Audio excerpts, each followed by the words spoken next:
Procedures, functions, and packages are stored subprograms, as these can be stored in the database by name and then can be called and consumed by many different client applications.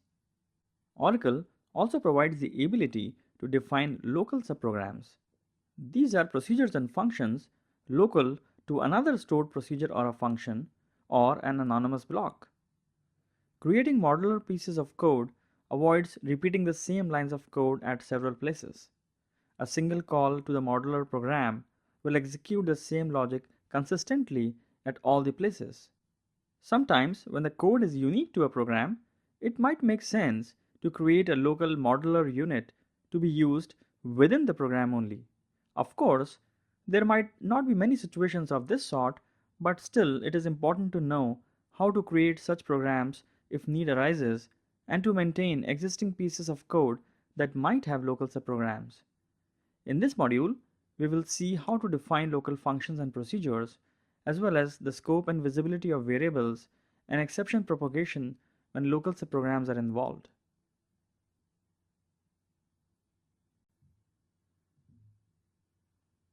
Local subprograms are procedures and functions local to another procedure and function or an anonymous block, declared in the declaration section. So you can think of them as nested procedures and functions. These, however, are visible only to the block or stored subprogram in which they are defined, and their scope starts from the time you declare them in the declaration section to the end of the block or stored subprogram. So they lose the advantages of stored subprograms of being visible to any database application. I generally use them only if the code is unique to a block or subprogram and it would not be used anywhere else.